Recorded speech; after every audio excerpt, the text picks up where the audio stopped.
Hello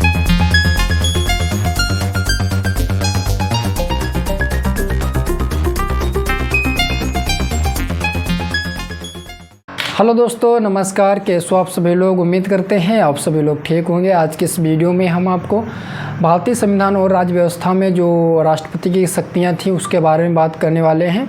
इससे पहले video में हमने राष्ट्रपति की कार्यकारी शक्तियां हो गई और उनकी विधायी शक्तियां हो गई, उसके बारे में बता दिया था। वो वीडियो अभी तक आप लोगों ने नहीं देखा है तो आप यूट्यूब चैनल पर जा कर के हमारे देख सकते हैं। तो आज हम उसी के आगे राष्ट्रपति की जो अन्य शक्तियाँ हैं उनके बारे में पढ़ने वाले हैं।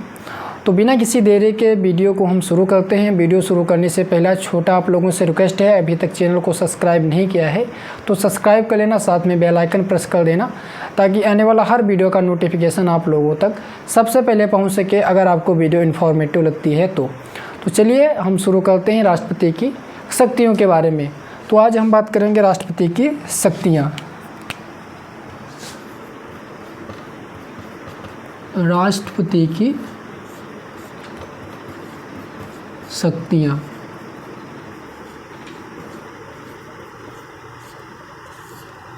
शक्तियों की बात करें तो इसमें मैंने सबसे पहले जो कार्यकारी शक्तियाँ होती हैं, कार्यकारी शक्तियाँ, उसके बारे में पढ़ लिया था। दूसरा हमारी हो गई विधायी शक्तियाँ,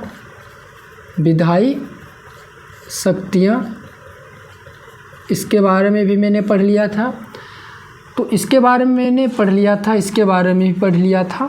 आज हम बात करेंगे तो तीसरे नंबर पे जो हमारी शक्तियाँ होती हैं वो आती हमारी वित्तीय शक्तियाँ। फिर आती हमारी न्यायिक शक्तियाँ हो गई। फिर हमारी आती हैं सैन्य शक्तियाँ।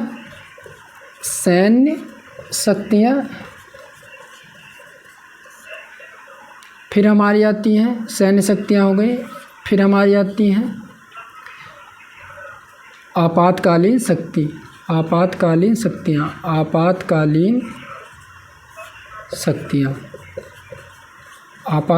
शक्तियाँ, इसके बारे में बात करने वाले हैं। तो सबसे पहले आज हम बात करेंगे वित्तीय शक्तियों की। तो वित्तीय शक्तियाँ का मतलब हो गया जो फाइनेंस से रिलेटेड होती हैं। फाइनेंस का मतलब होता है संसद में जब भी कोई विधेयक पास किया जाता है, या धन विधेयक हो गया या साधारण विधेयक हो गया या संविधान संशोधन विधेयक हो गया, वित्तीय शक्तियाँ ये बताती हैं कि जो धन विधेयक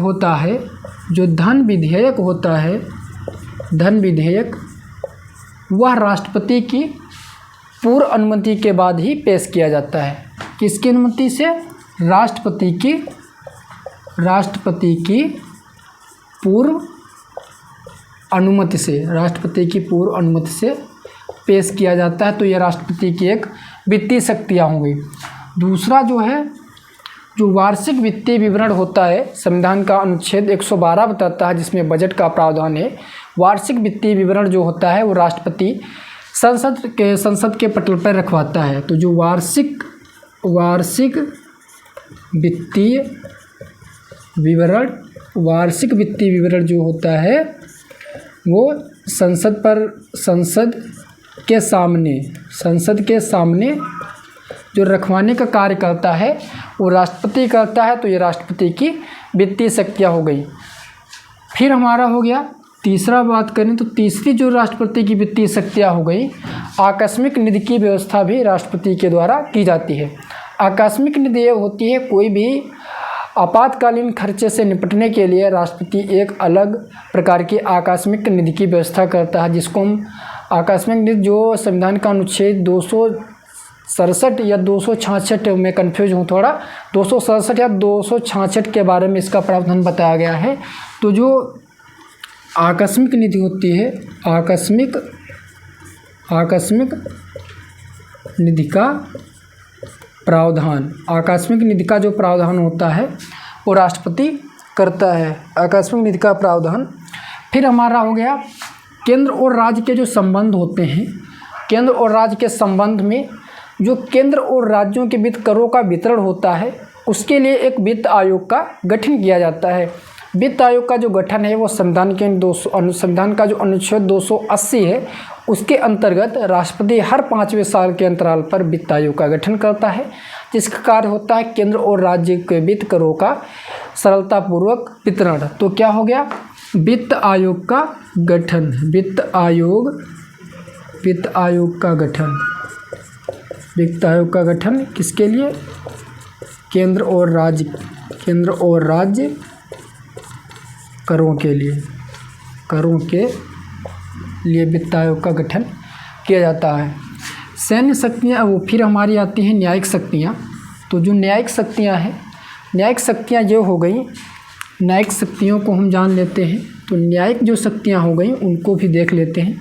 तो सबसे पहले न्यायिक शक्तियाँ क्या हो गई, जो हमारे चीफ जस्टिस ऑफ इंडिया होते हैं यानी कि मुख्य न्यायाधीश, उनकी भी नियुक्ति राष्ट्रपति करते हैं। राष्ट्रपति अन्य न्यायाधीशों की भी नियुक्ति राष्ट्रपति ही करते हैं। तो क्या हो गया, नियुक्ति, CJI की नियुक्ति यानी कि चीफ जस्टिस ऑफ इंडिया की नियुक्ति, अन्य न्यायाधीश की नियुक्ति भी करते हैं, अन्य न्यायाधीश की नियुक्त करना। दूसरा हो गया न्यायाधीश से सलाह ले सकते हैं, न्यायाधीश से सलाह लेना। यहाँ पे न्यायाधीश से सलाह लेना, राष्ट्रपति किसी भी मसले पर न्यायाधीश से सलाह लेते हैं। न्यायाधीश के द्वारा दी गई सलाह राष्ट्रपति उसको स्वीकार कर सकते हैं या अस्वीकार करते हैं, ये राष्ट्रपति की न्यायिक शक्तियाँ हैं। फिर हमारा हो गया, ये न्यायिक शक्तियाँ हो गई। फिर अगर जो कोई किसी व्यक्ति को दंड दिया गया है, दंड में हमारा मृत्यु हो गया, सज़ा हो गया, आजीवन कारावास हो गया, तो उसको पूरा क्षमा करने का अधिकार किसको है, राष्ट्रपति को। राष्ट्रपति क्या उसको क्षमा कर सकता है, इसके लिए अनुच्छेद 72 में इसका प्रावधान किया गया है। राष्ट्रपति क्या कर सकता है, किसी को अगर जो मृत्युदंड है तो उसके स्वरूप को बदल सकता है, यानी कि उसको कठोर कारावास कर सकता है। कठोर कारावास के जरिए उसको साधारण कारावास बदल सकता है, या तो उसके सारे मुक्त में बरी कर सकता है। ऐसे ही राष्ट्रपति की न्यायिक शक्तियाँ हो गई, इसको किसी भी सर्वोच्च न्यायालय में चुनौती नहीं दी जा सकती, ये राष्ट्रपति की न्यायिक शक्तियाँ हो गई। फिर हम बात करते हैं सैन्य शक्तियाँ। सैन्य शक्तियाँ ये होती हैं, जो हमारी सैन्य शक्तियाँ होती हैं, जैसे जल सेना, वायु सेना, थल सेना, इनका जो सर्वोच्च कमांडर होता है, जल हो गया, थल हो गया और वायु हो गया, इसका जो सर्वोच्च कमांडर होता है, सर्वोच्च कमांडर, तो सर्वोच्च जो कमांडर होता है वो हमारा कौन होता है, वो हमारा राष्ट्रपति होता है। सर्वोच्च कमांडर कौन होता है, राष्ट्रपति होता है। किंतु ये जो अपनी शक्तियों का प्रयोग होता है वो संसद के द्वारा ही करता है। ये किसके द्वारा करता है, संसद के अनुसार करता है, संसद के अनुसार। फिर हमारी आती हैं आपातकालीन शक्तियाँ। आपातकालीन ये हो गया कि भारत का संविधान है, एक ऐसी परिस्थिति आ जाती है इसमें उसको आपातकालीन तरीके से निपटना है और परिस्थिति अनुसार ऐसी बन जाती है, तो राष्ट्रपति को आपातकालीन शक्तियाँ प्रदान की गई हैं। इसका एक अलग से पूरा चैप्टर मैंने ऑलरेडी पढ़ा दिया है, लेकिन फिर भी इसके बारे में जान लेते हैं। तो आपातकालीन जो शक्तियाँ होती हैं वो 3 प्रकार की होती हैं। एक हमारा 352 अनुच्छेद, 356 और 360। तो 352 में हमारा होता है राष्ट्रीय आपातकाल, राष्ट्रीय आपातकाल हो गया, राष्ट्रीय आपातकाल। 356 में हो गया राष्ट्रपति शासन, राष्ट्रपति शासन। और 360 में हो गया हमारा वित्तीय आपातकाल, वित्तीय आपातकाल। एक और शक्तियाँ होती हैं जो भी अंतर्राष्ट्रीय संधि का जो करने का कार्य किया जाता है, अंतर्राष्ट्रीय संधियाँ होती हैं राष्ट्रपति के नाम से की जाती हैं। तो दोस्तों ये नहीं राष्ट्रपति की राष्ट्रपति की शक्तियाँ, उनके बारे में मैंने बता दिया। तो आप इसको एक बार ज़रूर देखिएगा, आपको ज़रूर वीडियो समझ में जो वीडियो ज़रूर पसंद में आएगी, जो आप पूरा लास्ट तक ज़रूर देखिएगा। तो उम्मीद करते हैं दोस्तों आपको वीडियो पसंद आएगी। वीडियो पसंद आती है वीडियो को लाइक करें, चैनल को सब्सक्राइब करें। मिलते हैं अगली वीडियो में, तब तक के लिए जय हिंद, वंदे मातरम।